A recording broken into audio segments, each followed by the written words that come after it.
arep muni sing jenengane lek dadi Petruk urung suwe jeneng Petruk dadakan nyatane ya ora ngertes. Ayo bola bali yo. Tenan kok.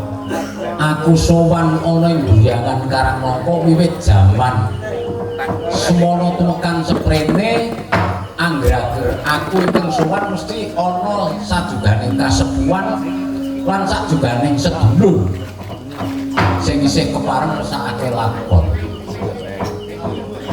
Lah piyayi kene pancen piyayi sing budaya kabeh. Ketoke wong meneng-meneng ning kasunyatane piyayine padha budaya, padha ngerti sejarah, padha bisa ngerti rontalin pustaka raja. Tenan kok. Anggere nang kene wah jaman aku nang Bali Kidul kono dijaluki laire abiyasa. Yo tak turuti. Tenang. Terus iki ana pengangen-angen ayo kaya ngopo? Nek kok isane dadi Petruk iki janjane mau kepiye kok. Iki wis tak lakoni. Pancen piyayi kene tenang. Lanang wadon gedhe cilik tuwa anom iki pancen lestarining budaya iki sih diupaya tenang. Beda karo seje-sejene kuwi.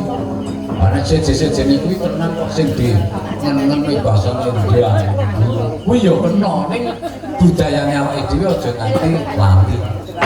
Arep ana campur sari ana jadilan ana apa-apa budayane awake dhewe aja nganti lali.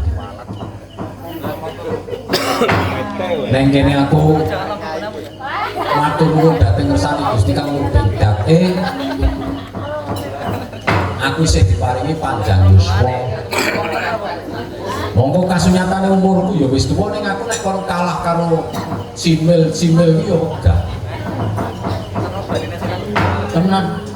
Arep tuwa wae aku iki sehat afiat. Dasare aku ya membak dawuhe marang para kini sepuh ya sauran-uranane budaya Jawa iki kudu dilestareke. Dadi kejaba kuwi nglestareke budaya sing adiluhur ora ana ilange, aja nganti kuwi mengko kesuk lan dipupu dening liya negara. Dadi awake dhewe sing wajib ngopeni, sing wajib ngurusi, sing wajib wet-wet.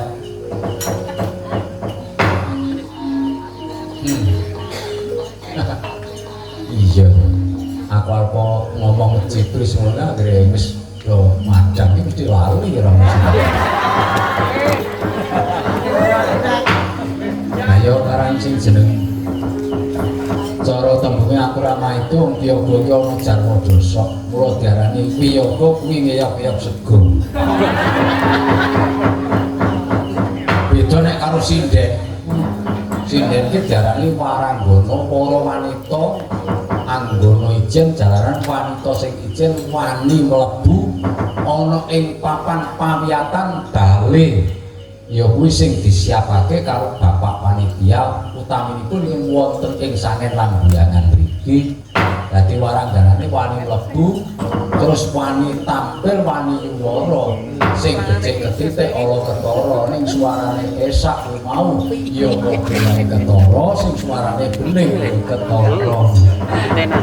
Nek suarane esak ki tenang. Pancen ora iso nyirik bangsa mangan kok ya. Ning nek sing suarane bening ki tenang. Aku percaya lek mangan ditata ning dasare nek sing bening ki tek ora diklangeke sapi. Nek diklangeke sapi ya budak. Nah, tenang. Aku memuji ngersane Kang Murbendat sak pungkurku sesuk dusun Buyangan Karangloka kene bisa nemu rahayu slamet adoh saka Buddha Rencana caketa marang Nugroho kalak bangsa golek sandang karo pangan manut marang kadewasane dhewe-dhewe Allahumma amin. Matur nuwun. Penontone sih tenang. Teges tenang. Lah mbok dhe utawa ibu-ibu tenang, bapak-bapak kabeh padha ngerti lakon lho iki ngati-ati lho iki. Neneng kene iki ngati-ati. Kula tembunge bapak-bapak, ibu-ibu sikile gupak batuk lebu. Laudan. Lah yo mongko cilik aku mbiyen nang udan ning udan ku aja dianggep kuwi pepalang. Kuwi rejeki jalaran kabeh iki sak orang-orangane nek isih diudani.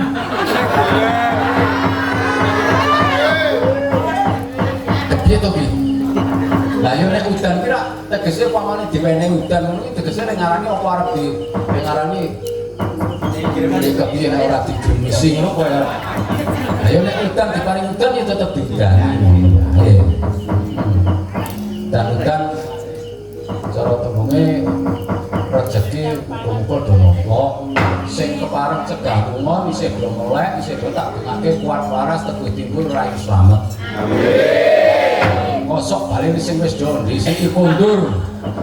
Tak dongake tekan omah muga-muga tambah anake. Lagi arep ngopo udan-udan ngene ora.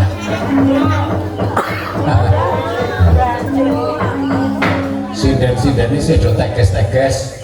Ning lungguhe barang iki ketok iki ya isih do jejeg-jejeg kabeh. Rasane lungguhe cok doyong ae. Aku mesakake sing di lungguh. Dari wak mogan mesti sing nggih lungguh iki klepeken dirine.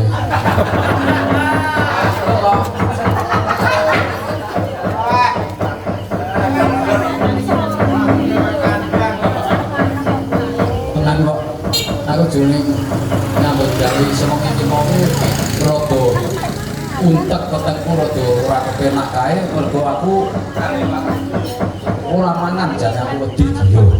Tenan. Ning aku le dadi untek petengku rada besetes arep mambu. Ketok iki bontot yoga bontot cinder. Mambu kok selok.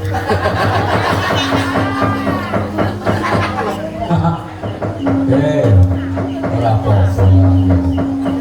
Aku ora maido nek ora iso ngono ya ora iso. Mengko entek ragat. Ora ana tembung pasah kambil kuwi parut bedil silit mintut.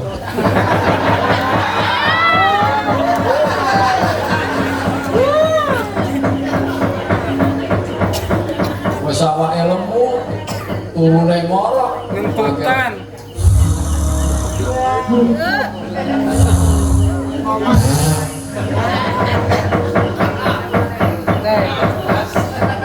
Ambune obat puri.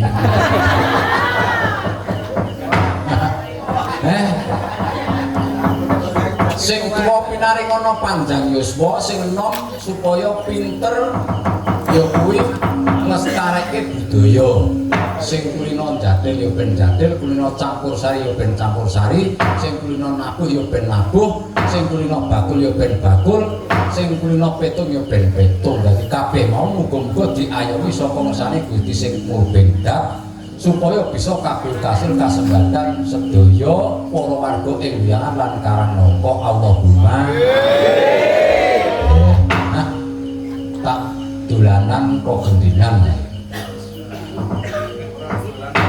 Wesan mangan ini ki tenang. Pokoke teges. Nah, wong yo dieling-eling nek wong mangan iki nek wong duwe bibit lara gula ki kudune lek mangan diatur. Ora kok mangan ujan-ujanan. Nek wong mangan ujan-ujanan kurang bejane dadi kelemon. Mulane cok ana sing arane tuku jamu wadhahe bathok awake lemu ora iso ndodok. Nek kelemon ning kosok balene nek gering. Wong ki tenan kok anggere lungguh. Dasar lek duandan ketok gedhek disawang saka ngiringan ketok le nyoncok. Nek didelok saka ngarep wah bandul, aku bandul kalung dimatine jemlenos.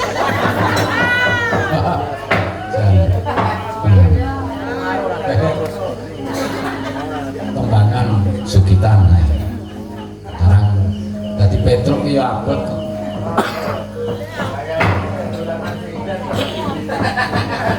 Iki Waranggana tak suwunke tak gone ngundang Adik Bagong. Kirene wis teges aku arep nyuwun kanggo nyuguh para sepuh utawa kanggo nyuguh sing cegamon tak suwunke jineman uler kambang. Iki sing kudu nembang Ras ini.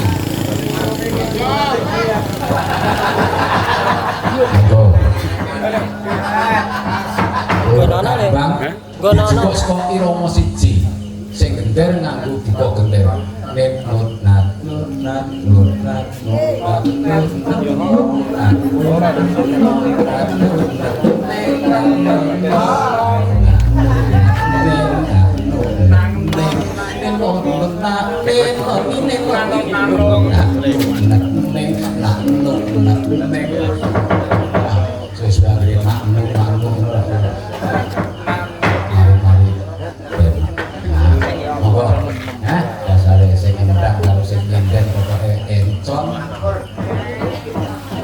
Sencang itu duduk. Ya karena encon malah kemegal. Kleru sing jenenge yen idone ora para Prastini, ing para Kartini lha kok kita kopi. Ya toh?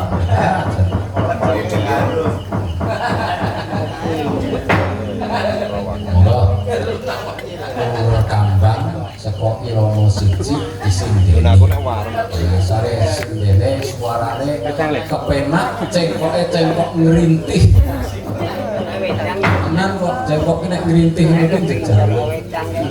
Karena mungkin ini Hati-hati sebabnya. Moga kompor.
nyelenteng ki nek apa-apa dikagumi.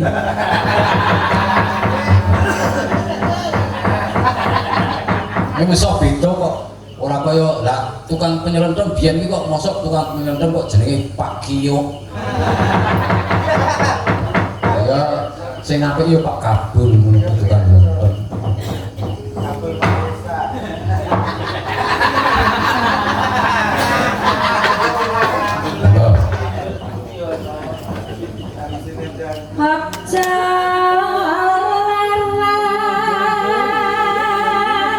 Biung lah kok betah nih orang tua lari.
jineman perkambang pancen Sopo lho?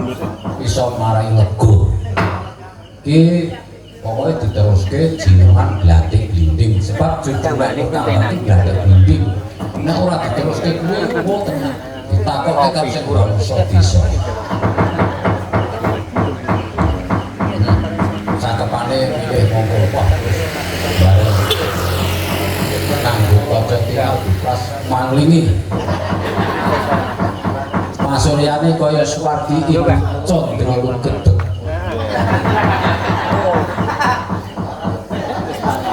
Lah ya Candra kita kuwi nek dibasake Candra Gedheg.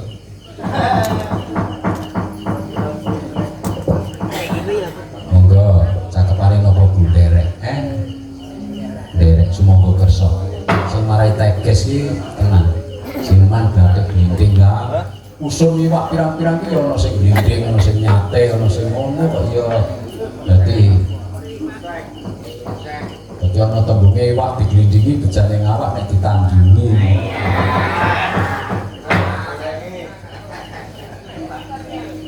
Kino pita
Lah oke lah sapa sing metu diu ngalah minta oke. Kathah Bu niki tenang. Sampai nek iso umur kambang kaya niku wo tenang. 12 tahun jenengan. Manung pret Manung pret. Nah, ini cara tepusno. Tenang, tepusmu kan. Gah mulai manung pret kok seleb.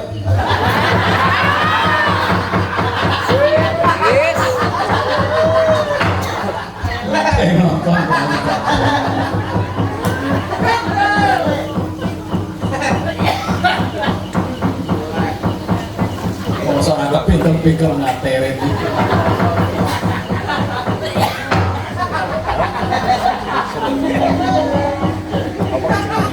Paten suwi-wi Mak cingkung. salurutan kene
ciut.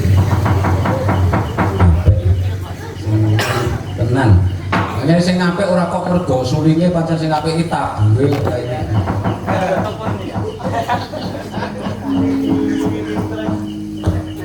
Gabu.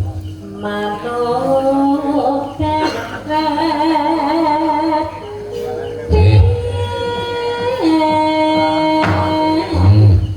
sing gambang dasare cedak sinden tur piyayine bagus manteng mangre cedak sinden ngono gambang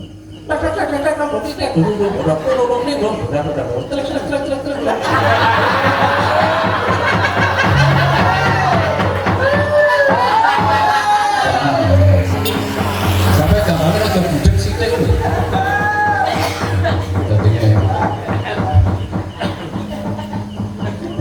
Mesti apa karo aku nih? Mesti apa karo aku kan Mas? Kok iso? Iku minggu ora gelem ya Mas? Ya gelem cah. Jebule geleman ya.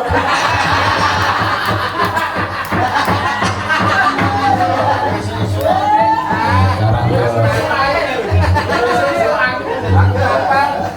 Wah, kayak kaya tembangan kayak gue suwe-suwan kene wong biyen nembang kembang jeruk nitang lino cedhul esuk. Menor-menor matine rak ngajak. Nah, biyen ki ngono kuwi.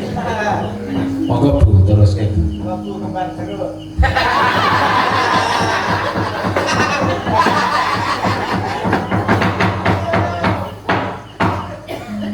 Pating suwet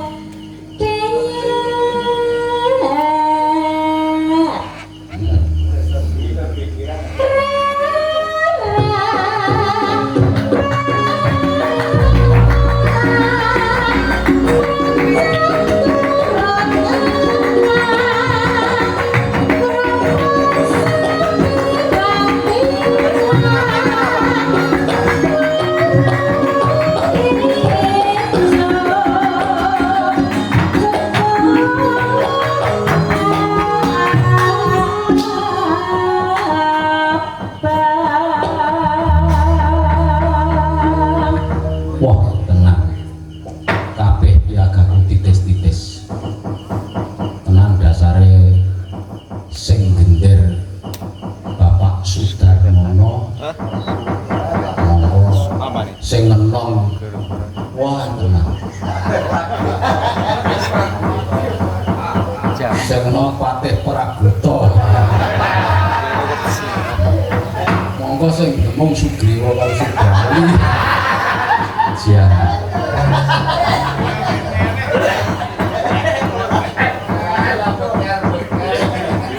Sing rebab karo sing nyule monggo karo inggih.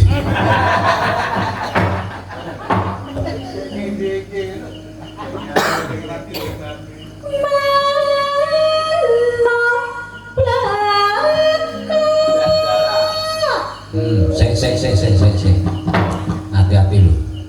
Manuk blekok iki tenang tau kok sing muni kleru catetane tulisane manuk blekok nggonmu ngledok kuwi sing bener ngono kuwi mosok kok ana sing muni manuk blekok nggonmu ngledok mosok tulis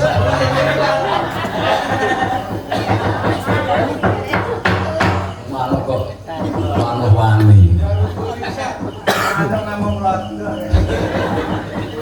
kleru sing nulis monggo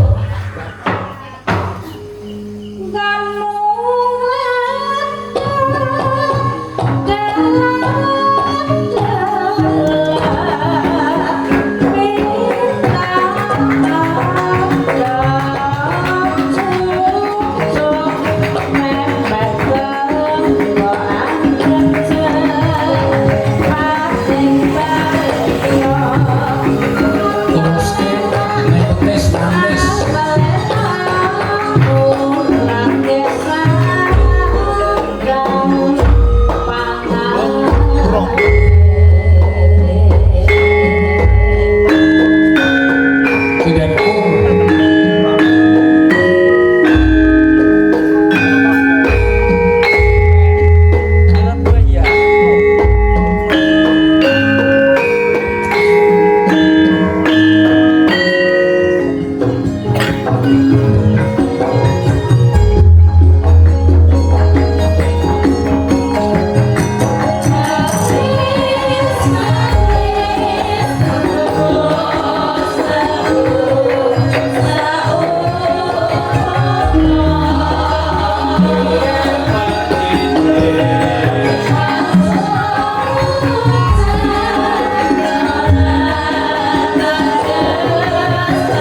Kecil lagi.